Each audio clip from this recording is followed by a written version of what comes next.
One of the things, Amy, that is really, I love this topic of letting go because it's the one that I wrestle with constantly every day. And I'm wondering what keeps us from experiencing a moment to hold space versus wanting to explain away everything. As humans, we fill our mind with explanations constantly. And I think the thing is what is it like to experience something that you're and just let it be? I mean, I constantly struggle with that. And I know I'm not alone. So just before I speak, let's pause and be for a minute. Let's practice what you're saying.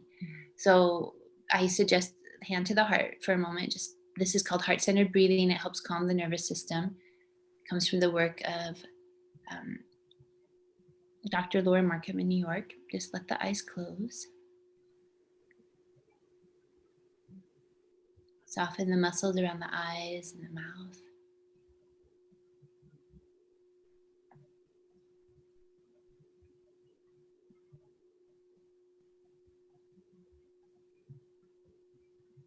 And feel into all dimensions of self with breath. So there's breath in the body, breath holding thoughts, breath being moving or moving through emotion.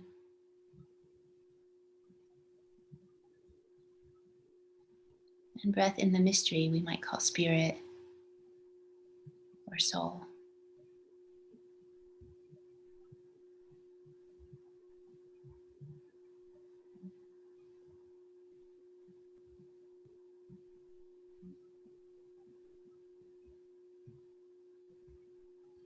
And as you breathe, notice that inhale lengthening, the exhale lengthening.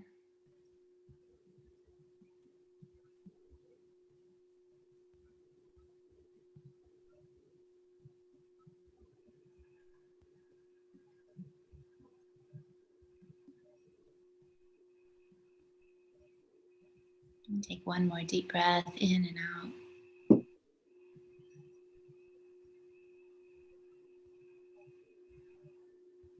Before the eyes open, rub the hands together, create some fire, some warmth, some juice and love between your palms, and then place them wherever on your body, belly, chest, back of the head, wherever extra positive energy, emotion could benefit you. And then open the eyes slowly.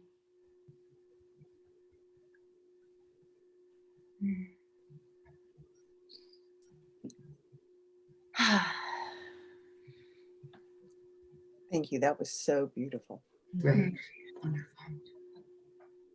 Yeah, so it's easy to jump into the mind. I substitute teach school right now, and we really train ourselves in our culture to really be in the mind a lot. Mm-hmm. Kids aren't in their body unless they're doing sports, but there's not a lot of mindfulness in the body, connecting to emotion. It's about learning in a certain way and moving in a way, and it's pretty competitive on both elements. Mm-hmm. So perhaps the struggle you're describing is something that's not you and me alone. It's how we were and how we all, a lot of us are raised. And to just slow down and breathe is a medicine for that kind of over accentuation of the mind and meaning making. Mm-hmm. It's important, but it's not the only important thing. Yeah, yeah. Thank you. Mm-hmm. That was beautiful. Thank you for joining me. I thought it was beautiful too. Yeah, taking that time is so important. I know that we are getting close to time. I'm wondering, is there any last questions that anyone has before we get closing thoughts from Amy?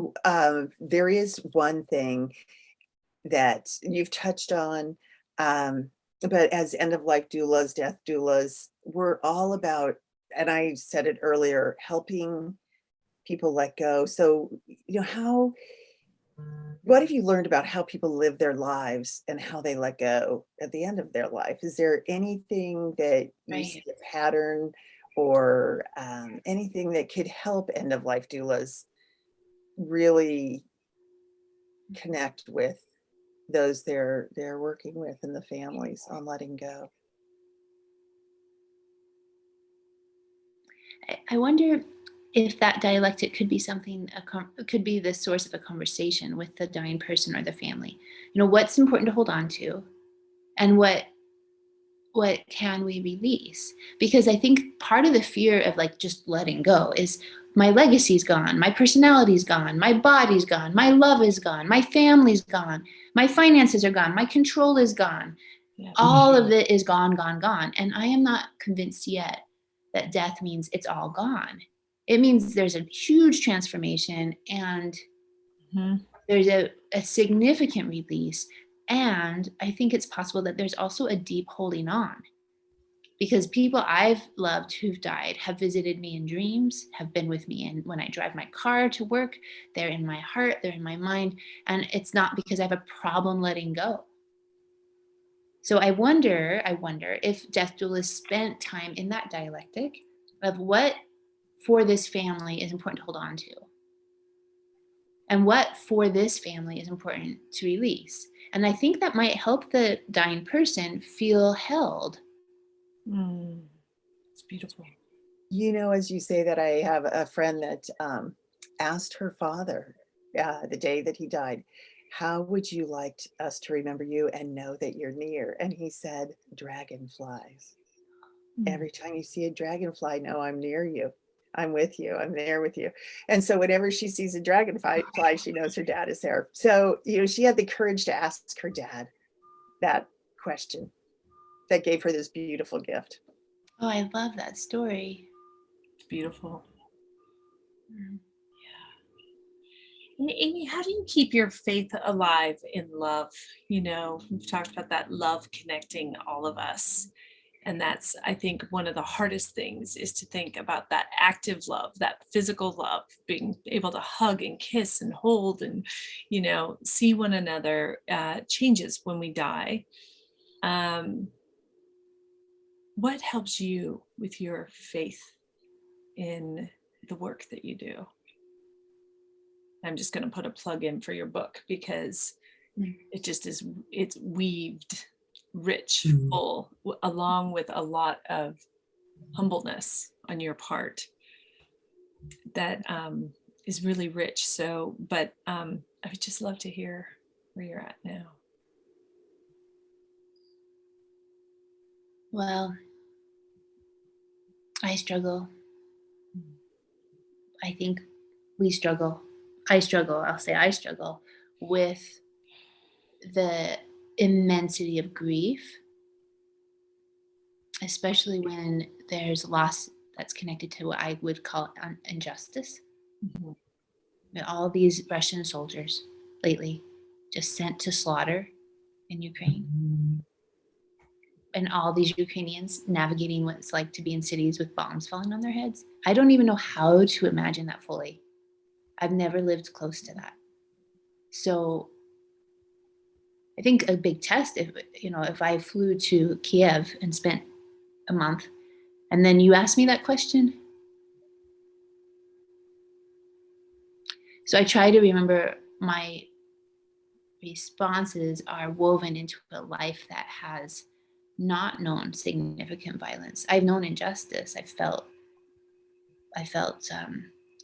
touched by injustice, and I think what's hard around your question about keeping faith alive is sometimes grief can feel like it breaks everything in the house, even the faith. And so what is unbreakable for each person is uniquely understood. What is unbreakable for me so far has been this deep faith in the reality of love. It doesn't mean there's not hate, and it doesn't mean there's not injustice, but that love is also real. And if I align myself with that, I will be able to navigate the hardships without becoming hardened. Mm. Beautiful. I hope. We could talk with you forever. I could talk with you forever. These are great questions. I want to ask each one of you the same question, because each one of you have a lot to say and know a lot more than I do in many things. So it would be wonderful to hear, you know. We'll do it again. Yeah. Yeah. Wonderful. Thank you. Yes. Thank you.